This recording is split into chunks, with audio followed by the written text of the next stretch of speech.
Thank you very much.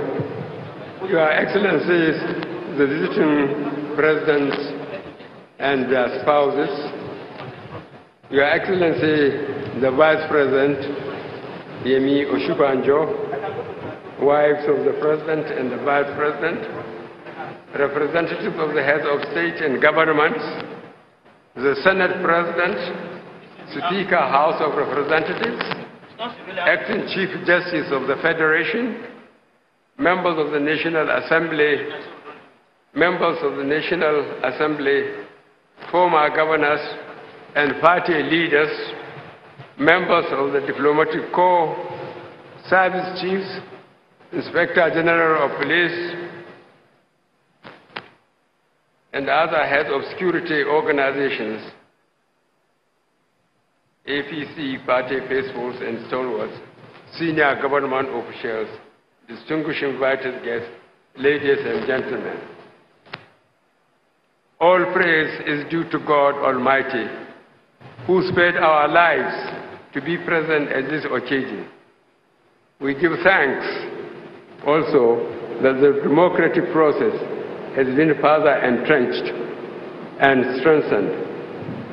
Nearly 20 years ago, a democratically elected government took over from the military in a historic transfer of political power for our country. Today, we are privileged to mark the longest period of unbroken democratic leadership and peaceful transfer of power from one democratically elected government to another in Nigeria. Throughout the last 4 years, I respected the independence of INEC. I ensured that INEC got all the resources it needed for independent and impartial management of elections in the country. All interested parties are agreed that the recent elections, which, except for pockets of unrest, were free, fair, and peaceful. I thank all the people who worked for our party, who campaigned, and who voted for us. I thank my fellow Nigerians who, since 2003, have consistently voted for me. Victory is your greatest reward. Peace, unity, and greater prosperity will be our collective legacy. Your Excellencies, fellow Nigerians, I and the Nigerians collectively must give adequate thanks to our armed forces, police, and other law enforcement agencies who work around the clock to protect us by putting themselves in harm's way and defending our values and protecting our future. Terrorism and insecurity are worldwide phenomena, and even the best policed countries are experiencing increasing incidents of unrest and are finding things hard to cope. The principal thrust of this new administration is to consolidate on the achievements of the last 4 years, correct the lapses inevitable in all human endeavors, and tackle the new challenges the country is faced with, and chart a bold plan for transforming Nigeria. Fellow Nigerians, I have had the privilege of free education from primary school to staff college to war college. I received my formative education in Katsina and Kaduna, and my higher education in England, India, and the United States. I have worked and served in Kaduna, Lagos, Abeokuta, Makadi, Port Harcourt, Maiduguri, Ibadan, Jos, and finally here in Abuja. Throughout my adult life, I have been a public servant. I have no other career but public service. I know no service but public service. I was involved at close quarters in the struggle to keep Nigeria one. I can therefore do no more than dedicate the rest of my life to work for the unity of Nigeria and the upliftment of Nigerians. In 2003, 2002 and 2003 campaigns and elections, I traveled by road to 34 of the 36 states of the Federation. This year, I traveled by air to all 36 states of the Federation. Before enduring my time in the armed forces and in government, I have interacted with Nigerians of all ages and persuasions and different shades of opinion over a period of more than 50 years. And my firm belief is that our people, above all, want to live in peace and harmony with their fellow Nigerians. They desire opportunity to better themselves in a safe environment. Most of the instances of intercommunal and interreligious strife and violence were and still are as a result of sponsorship or incitement by ethnic, political, or religious leaders hoping to benefit by exploiting our divisions and fault lines, thereby weakening our country. And our country, Nigeria, is a great country. According to United Nations estimates, our population will rise to 411 million by 2050, making us the third most populous nation on earth, behind only China and India. We have water, arable land, forests, oil and gas, and vast quantities of solid minerals. We are blessed with an equable climate. However, the bulk of our real wealth lies in agriculture, livestock, forestry, and mining. We possess all the ingredients of a major economic power on the world stage. What we require is the will to get our acts together, and our strength is in our people, our youth, our culture, our resilience, our ability to succeed despite the odds. A huge responsibility before rests on this and succeeding administration to develop, harness, and fulfill our enormous potential into force to be reckoned with globally. Thus far, we Nigerians can be proud of our history since independence in 1960. We have contributed to United Nations peacekeeping responsibilities all over the world. We have stabilized Liberia, Sierra Leone, Ivory Coast, and 2 years ago, we prevented the Gambia from degenerating into anarchy. Without Nigerian influence and resources, the liberation of Angola, Mozambique, Namibia, Zimbabwe, and ultimately South Africa would have come at great cost. This fact has been attested by none other than the late Nelson Mandela himself. Elsewhere, Nigeria is the big brother to our neighbors. We are the shock absorber of the West African sub-region, the bulwark of ECOWAS and the Lake Chad Basin Commission. We can therefore be proud to be Nigerians. We must continue to be good neighbors and good citizens. At home, we have been successful in forging a nation from different ethnicities and language groups. Our evolution and integration into one nation continues apace. When, therefore, we came to office in 2015, after a decade of struggle, we identified three cardinal and existential challenges our country faced and made them our campaign focus, namely security, economy, and fighting corruption. None but the most partisan will dispute that in the last 4 years, we have made solid progress in addressing these challenges. When I took the oath of office on 29th May 2015, insecurity reigned. Apart from occupying 18 local governments in the northeast, Boko Haram could at will attack any city, including the federal capital, could threaten any institution, including bombing the United Nations building and police headquarters in Abuja. Admittedly, some of the challenges still remain in kidnappings, banditry in some rural areas.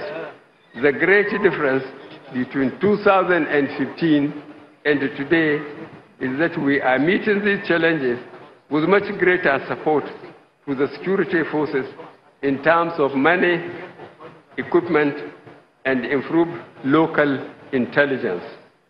We are meeting these challenges with superior strategy, firepower, and resolve. In face of these challenges, our government elected by the people in 2015 and re-elected in March has been mapping out policies, measures, and laws to maintain our unity and at the same time lift the bulk of our people out of poverty and onto the road to prosperity. This task is by no means unattainable. China has done it. India has done it. Indonesia has done it. Nigeria can do it. These are all countries characterized by huge burdens of population. China and Indonesia succeeded under authoritarian regimes. India succeeded in a democratic setting. We can do it. With leadership and sense of purpose, we can lift 100 million Nigerians out of poverty in 10 years. Following the 60% drop in oil prices between 2015 and 2016, through monetary and fiscal measures, we stimulated economic growth, curbed inflation, and shored up our external reserves. We now have witnessed 8 quarters of positive growth in the economy, and our GDP is expected to grow by 2.7% this year.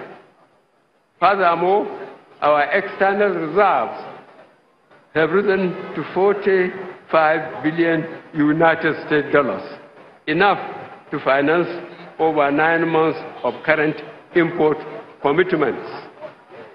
This administration is laying the foundation and taking bold steps in transforming our country and liberating our people from the shackles of poverty.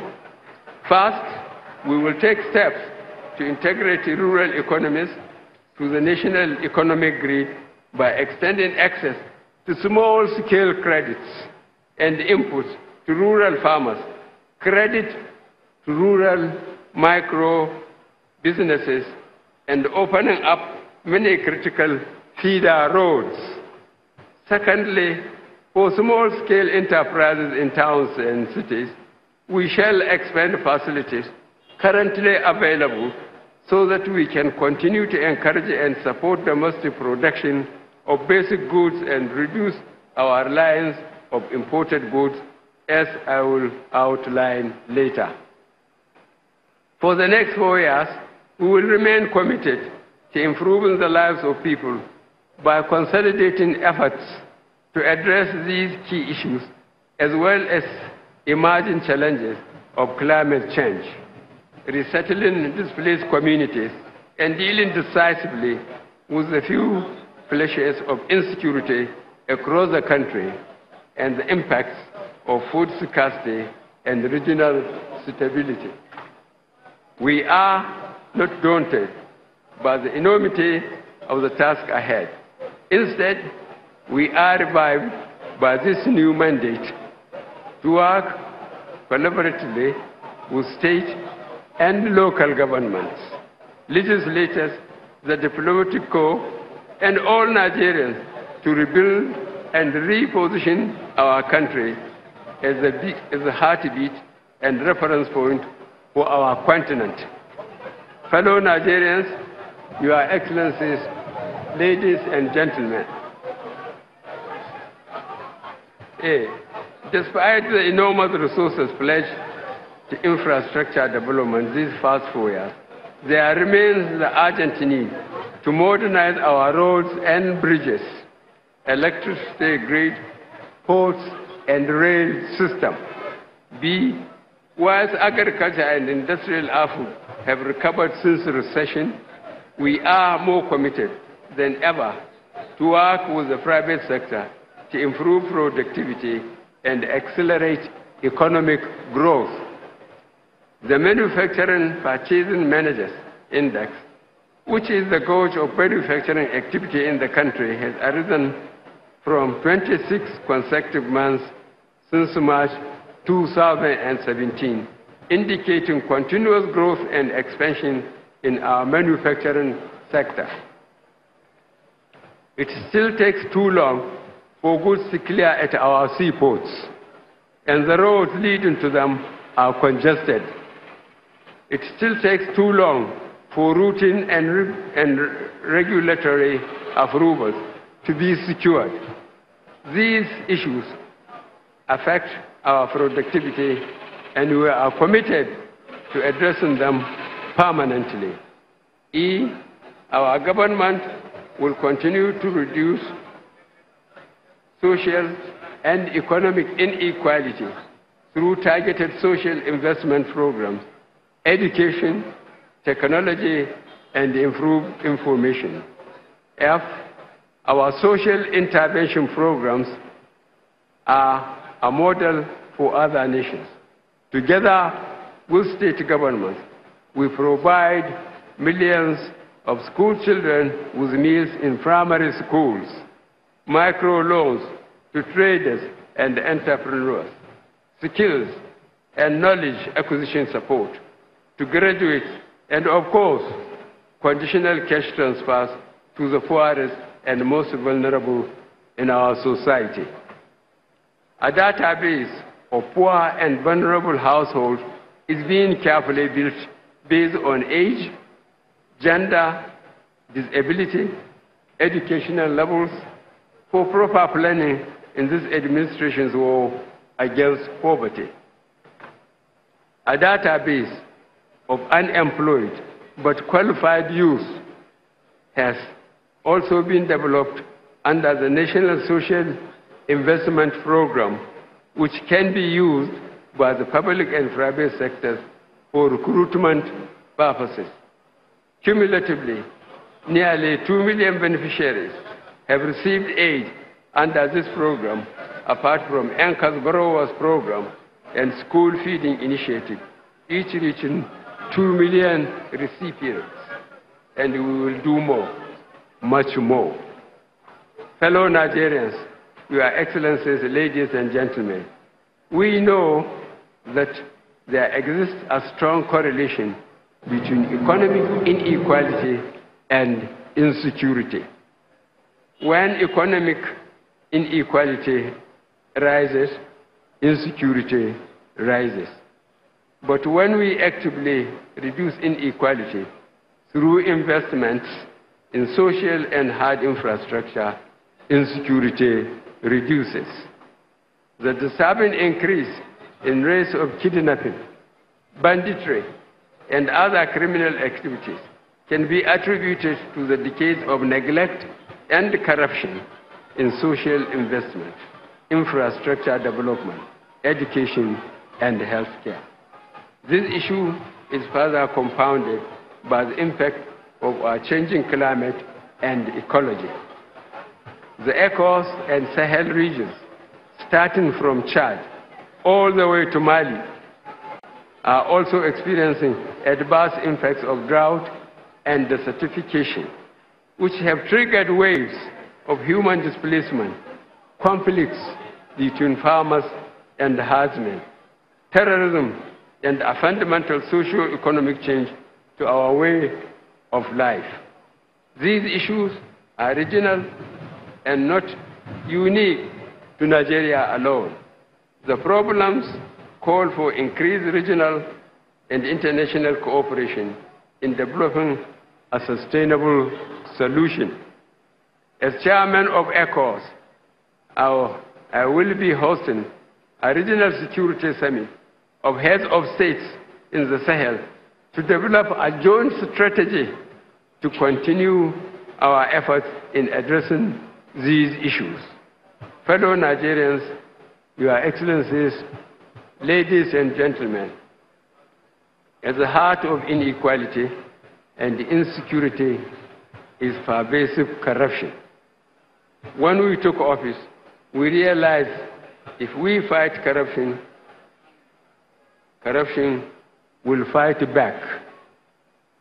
And we have seen this at all levels.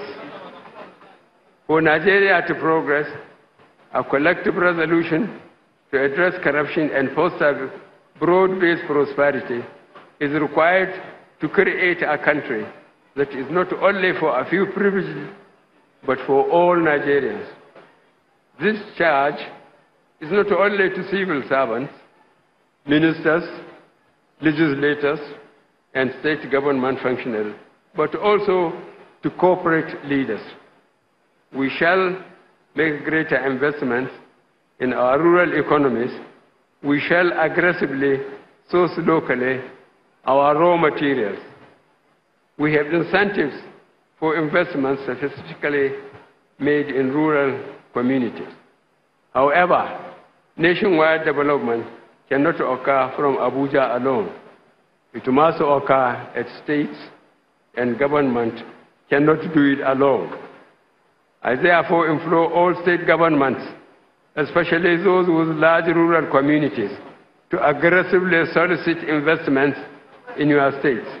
Invest in developing human capital, reducing bureaucracy and corruption, hosting and attending investment summits, and improving the ease of doing business.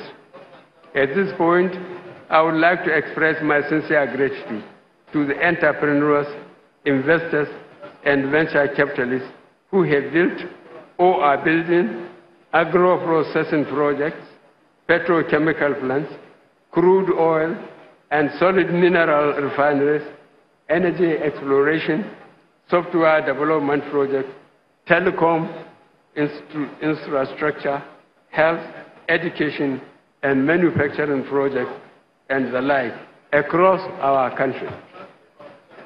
I would like to make special mention to promoters of our small businesses that are proudly making goods and services for export and for local consumption. The Nigerian economy rises and falls on the strength of your investments and productivity. We will continue to listen to your ideas and plans, not just about how we can secure more investment, but how your plans can help create more equitable economy. I also thank the labor unions, farmer groups, and associations, organized private sector, and the civil society organizations for their support and cooperation with our government these last 4 years. We will continue to count on your support, guidance, and understanding during the next 4 years. I especially thank our traditional leaders and congratulate re-elected and newly elected state governors and members of the National Assembly. Our government will continue to count on your support so that we can together move our country forward. Fellow Nigerians, Your Highnesses, Your Excellencies, ladies and gentlemen, Despite these challenges over the last 4 years, my optimism about Nigeria's future is unshakable, and Nigeria's role in the world as an emerging economic force is without doubt. Over the next 4 years, we are committed to assembling a strong team of Nigerians and allies to implement our transformative plans and proposals. We will see significant focus, resource, and, where necessary, reform in tertiary and technical education to reposition Nigeria's workforce for the modern technological age. We will accelerate investments in primary, secondary, tertiary healthcare programs, intervention, and infrastructure, as well as in upgrading of our medical personnel to stem the flight of our best-trained people. On food security, our farmers have made great strides in local production of rice, maize, cassava, poultry, fertilizer, fisheries, and system. We remain resolute in supporting private sector in emphasizing backward integration and export expansion plans. Felling of trees to provide energy for domestic use is taking its toll on our rainforests, our ecology, and our climate. Accordingly, we are taking steps to harness cleaner and more sustainable source of electricity. We export more than 2 million tons of cooking gas, yet we consume less than 500,000 tons. We will work to address this issue and support rural communities with challenges of safety switching from firewood to cooking gas. Dedicated agro-industrial processing zones will be developed on a PPP basis to increase farming yields, agricultural productivity, and industrial output.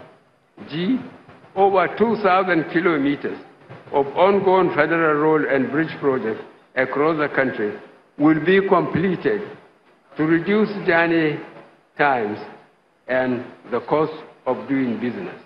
As I mentioned earlier, critical feeder roads will be built to facilitate easier transportation for people and goods for rural areas to major roads. We are at the advanced stage of securing investment to modernize and expand our transmission and distribution infrastructure, ensuring that electricity is available and affordable for all Nigerians. Several rail, seaport, and airport projects are at various stages of completion. We will open the arteries of transportation nationwide. It is a fact that Nigeria has more gas reserves than it has oil. Over the last 4 years, we have become a net exporter of urea, which is made from natural gas. We invite investors to develop more natural gas-based petrochemical projects. Fellow Nigerians, this government will not tolerate actions by any individual or groups of individuals who seek to attack our way of life, or those who seek to corruptly enrich themselves at the expense of the rest of us. We will crack down on those who incite ordinary, innocent people to violence and unrest. We will ensure that such actions are met with a strong arm of the law. Nation building takes time, but we must take solace in the knowledge that this country, our country, has everything we require to make Nigeria prosper. Fellow Nigerians, Your Highnesses, Your Excellencies, ladies and gentlemen, I invite you to join me in this journey of rebuilding our nation. Our focus will not be to help the privileged few, but to ensure that Nigeria works for Nigerians of all persuasions. That is a more just arrangement. As we all know, correcting injustice is a prerequisite for peace and unity. As part of the process of healing and reconciliation, I approve the recognition of June 12 as Democracy Day and invested the late Chief Abiola and Babagana Kingibe with national honors, as I did with late Chief Gani Ferhemi. The purpose was to partially atone for the previous damage done in annulling the presidential elections of that year. Today, I propose the renaming of the Abuja National Stadium henceforth. It will be called Muhammadu Abiola National Stadium. In my first term, we put Nigeria back on its feet. We are working again despite a difficult environment in oil, on which we depend too much for our export. We encountered huge resistance from vested interests who do not want change, but change has come. We now must move to the next level.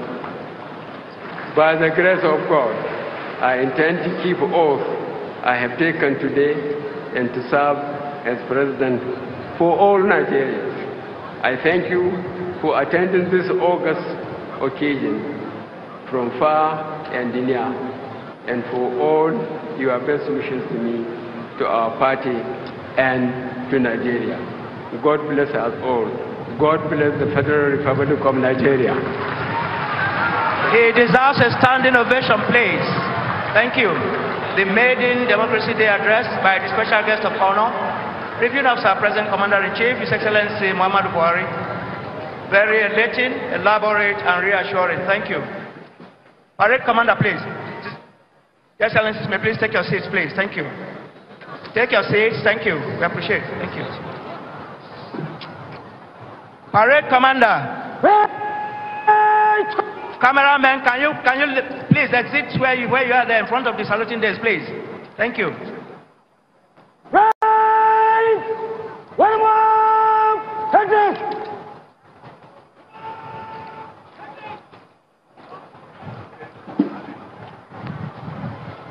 Please pass the chair to the special guest of honor, His Excellency Muhammadu Buhari, Grand Commander, Federal Republic, President, Commander-in-Chief of the Armed Forces, Federal Republic of Nigeria. Hep, hep, hep.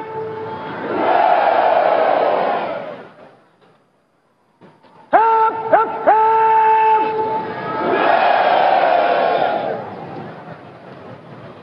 Hep, hep, hep.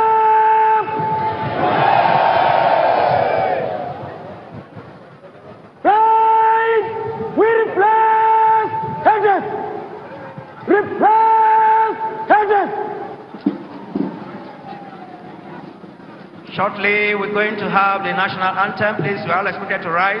Officers and warrant officers in uniform, please salute. Thank you.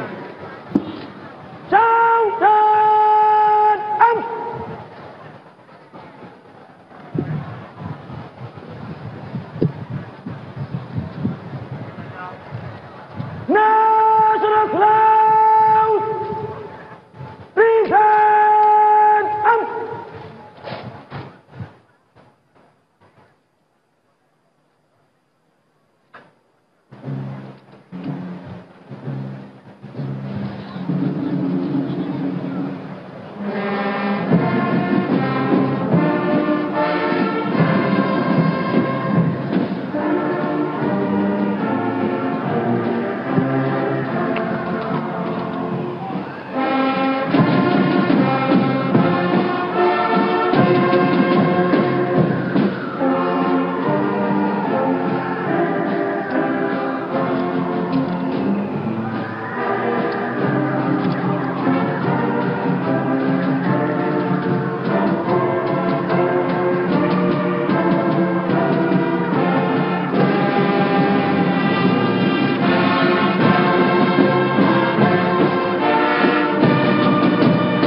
Thank you.